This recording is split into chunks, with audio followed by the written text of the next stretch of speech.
हाय, मैं Shankarrao Karpe, SEBI registered research analyst. आज हम मार्केट के बारे में नहीं बात करेंगे। आज हम नीड ऑफ फाइनेंशियल एनालिसिस के बारे में बात करेंगे।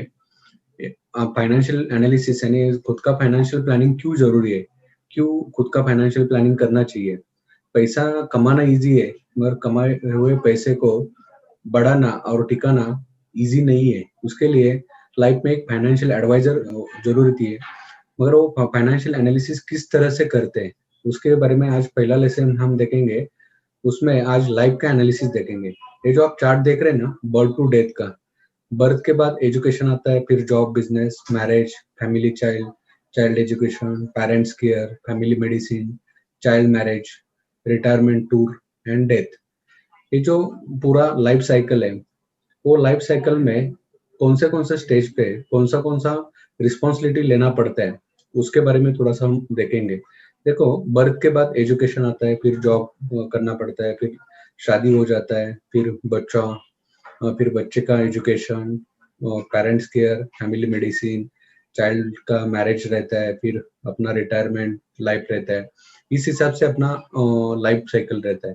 और ये जो लाइफ साइकिल है, उसमें अगर कैलकुलेशन करेंगे तो आप देखेंगे तो बर्थ से लेके जॉब और बिजनेस तक लाइफ का 25 इयर्स लगभग चला जाता है। यानी पैदा होने के बाद अपना खुद का बिजनेस चालू करने के लिए या जॉब करने के लिए लगभग 25 साल निकल जाते हैं। 25 साल के बाद अपना शादी हो जाता है, फिर शादी के बाद अपना फैमिली, चाइल्ड, ये सब रिस्पॉन्सिबिलिटी अपने ऊपर आ जाता है।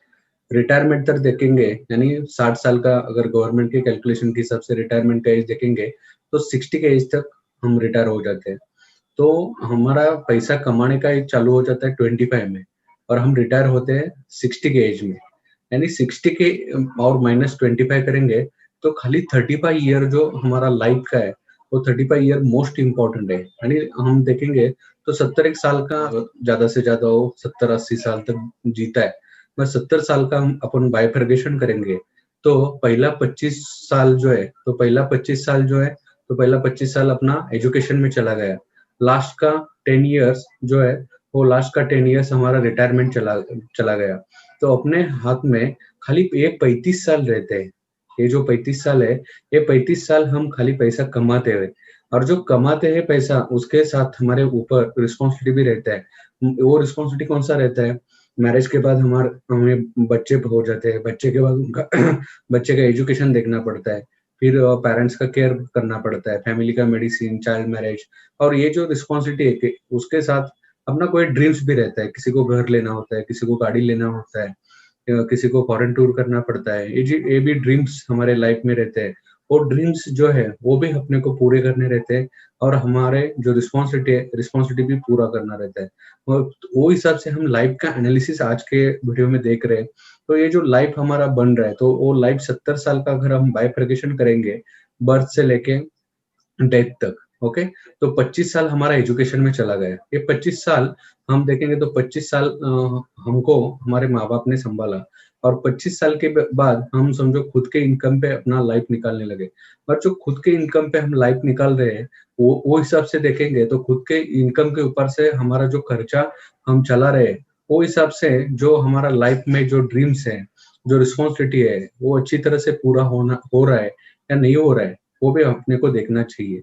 जो भी हम पैसा कमा रहे हैं, वो किस हिसाब से हमारा बढ़ रहा है। यानी जो मार्केट में इन्फ्लेशन बढ़ रहा है, ओके? इन्फ्लेशन यानी महँगाई बढ़ रही, महँगाई के हिसाब से हमारा इनकम नहीं बढ़ रहा है। तो वो हिसाब से हम जो पैसा कैसे हम मैनेज करेंगे?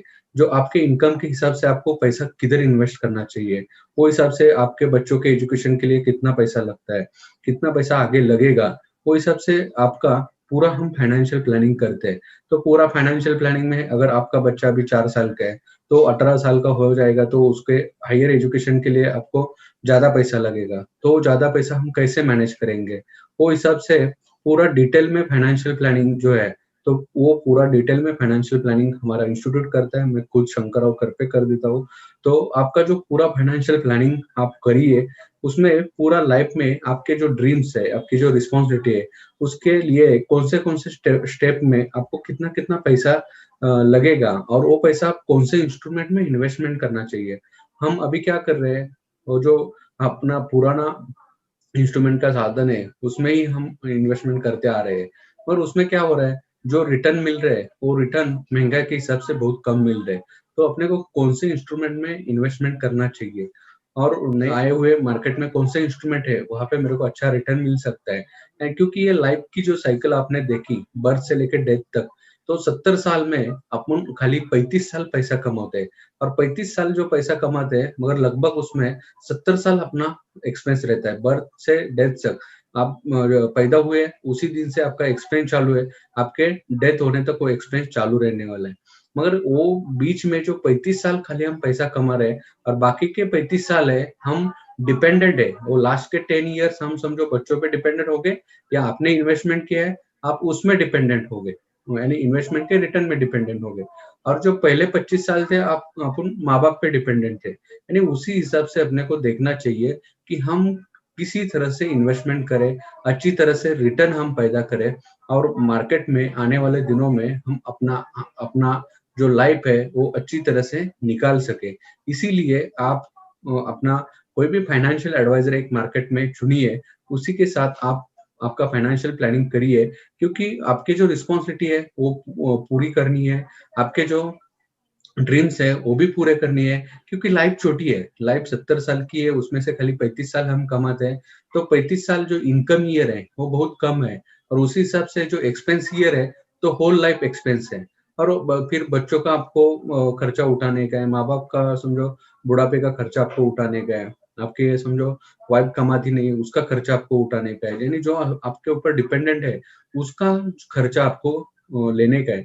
तो वो हिसाब से आपको कितना पैसा कमाना चाहिए और जो कमाते हैं पैसा, वो उसमें से सेविंग कैसे करना चाहिए और वो सेविंग जो प्रोडक्ट आप कर रहे हैं, तो सेविंग में से कौन से इंस्ट्रूमेंट में आप यानी सेविंग जो कर रहे हो, कौन से इंस्ट्रूमेंट में आप डालना चाहिए, वो भी हम पूरा फाइनेंशियल प्लानिंग इंडिविजुअली कर देते हैं।